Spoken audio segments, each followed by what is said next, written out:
Okay, so one thing we did not get to yesterday or on Wednesday rather was the score analysis stuff. The bell rang before we were able to get to this, and so I just wanted to kind of go through this example really quickly. This is a piano piece by Schubert, so a romantic piece from the 19th century. We are in A flat major. The first thing that you should be doing as soon as you get to a score analysis question is to look at the key signature and then look at the way that the melody, or in this case the piano piece, starts and what key. We have an A flat major chord here: A flat, C, and E flat. Okay, and so that's going to indicate that we're probably starting in A flat major. You also need to pay attention to any accidentals that you might have. So like here at measure 9, as we lead into the third phrase, okay, it has an E natural. So think about what that might indicate.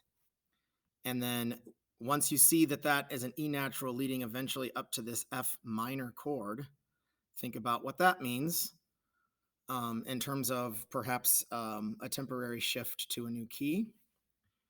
And then look at the exact chord that you have. So we have C, E natural, G, B flat, which is a major minor chord. And in the key of F, C is the 5. And you see this 5-1 resolution here from a C7 to F minor.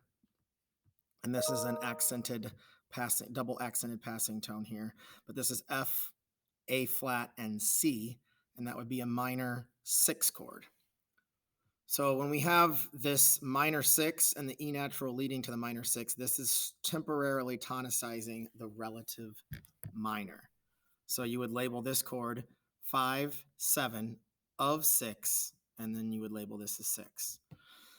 And then look at the D natural that you have in measure 11 leading up to E flat. And then think, how does D natural leading to E flat? D natural does not fit in the original A flat major. And D flat, or D natural, leads by half step to E flat. So we're tonicizing E flat major here. And again, you can see that this is B flat, D natural, F, A flat in measure 11. That's another major minor chord, which implies a dominant function, in this case, a secondary dominant function leading to E flat. And E flat is the 5 in the key of A flat. So this would be 5, 7 of 5 leading to 5. Okay, if there's any other indications that you might have, there isn't any here, like in terms of dotted boxes or things that are circled that they might be asking you about. So just make sure you do a good overview analysis first. Now, what the questions are asking here is the harmonic rhythm in this example is primarily what? Meaning, is the harmony changing every beat, like every quarter note is different, or every measure, or twice per measure, or every other measure? So if you look up here, we've got A flat, C, E flat. This is all an A flat major chord. Now, you have this G and B flat here, but you wouldn't reanalyze that second eighth note, the last eighth note of that measure, as a separate chord, because it's just a double passing tone leading to here. So this entire measure is A flat. Then go and see, okay, well, it looks like maybe the harmonic rhythm is not every beat for sure. So then look at the next measure and see if it is the same or if it changes.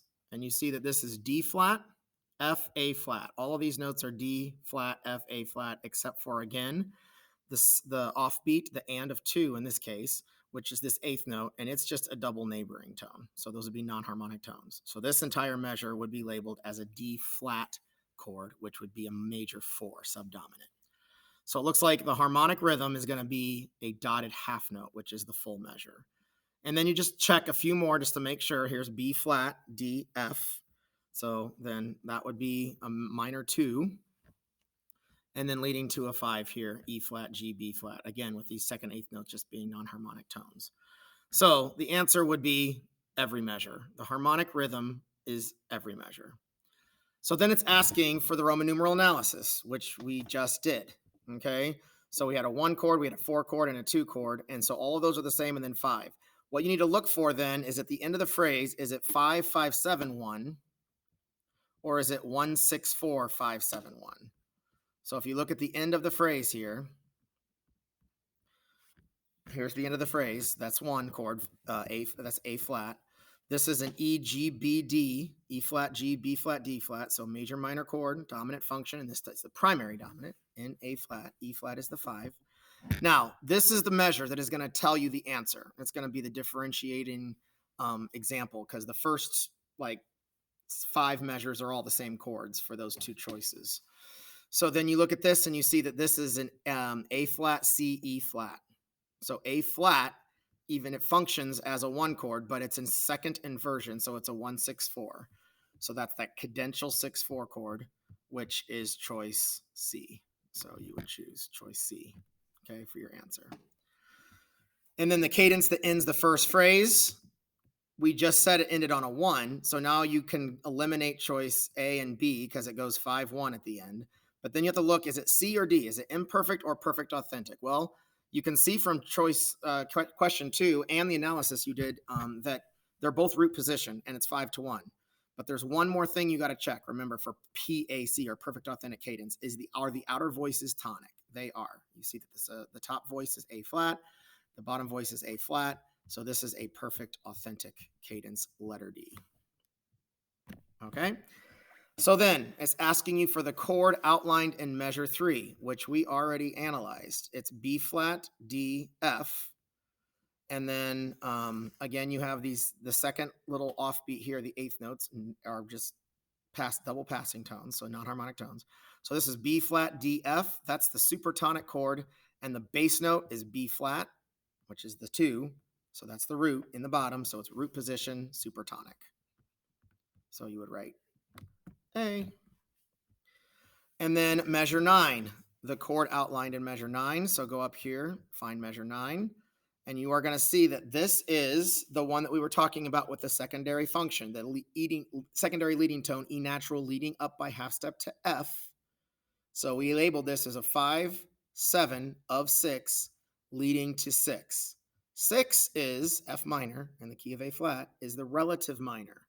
So we're going to the relative minor here. So then look at this. The chord outlined is not in the key of A flat major. It's not the mediant, submediant, or subdominant in A flat because it has that E natural. So letter D would be your choice. Then it's going to ask you specifically about if it's not in A flat, then what is the brief key change or the tonicization? Parallel minor, relative minor, dominant, or mediant? Well, we already chose 6. That was the relative minor, F minor. So when you see E naturals in the key of A flat major, that's going to indicate the leading tone into F minor, which is the relative minor. So you would choose letter B.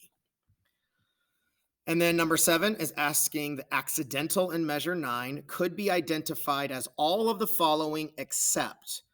AP will often give you these types of questions for the multiple choice, meaning you need to find the distractor answer, meaning the one that's not correct, to distract you from the correct answer, because there's 3 that are right and 1 that is not. So just read the question carefully and then think through the process. Leading tone in F minor. Well, we already said that was correct. Okay. The third of the chord, that is the case because we said that it was a 5-7, and that leading tone, E natural, would be the root of the chord if it was just a 7 diminished of 6, meaning E natural, G, B flat with E natural in the bass. But C is in the bass, so it's in 5-7. And anytime you have a 5-7, the leading tone, or in this case, the secondary leading tone, is the third of the chord, not the root. Okay, so that means that the root of the chord would be the answer because it's not correct. And then you can also think that like C or sharped 5, shive, would be the 5th note of the scale raised a half step to give you that leading tone, E flat or E natural into F. So all of those are correct. A, C, and D are all true. So B would be the answer. And then, as we discussed already, measures 11 and 12 are implying the key of the dominant because we're going temporarily into, with that D natural, leading into E flat, and E flat is the 5 in the key of A flat. So that's the dominant function. So we're moving to the dominant key for measures 11 and 12. And then the type of progression in phrase 2, which is measure 9 through 16. So if you look here, look at the bass notes of these chords, which are the roots. C, F, B flat, E flat, and then eventually we get back to A flat. Okay, because this is moving through the cadential 6/4, A flat, C, E flat. So that's the root of the chord is A flat, but the bass is still E flat, and then it gets back to A flat for the perfect authentic cadence at the end.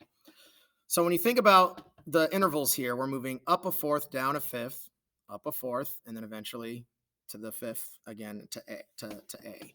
So think about the circle of fifths: C, F, B flat, E flat, and then eventually we move back to A flat. So this would be what we call a circle progression, letter C. So hopefully that helps you to think about how you would answer these questions, multiple choice score analysis for AP. I'll see you all on Monday. Have a great weekend.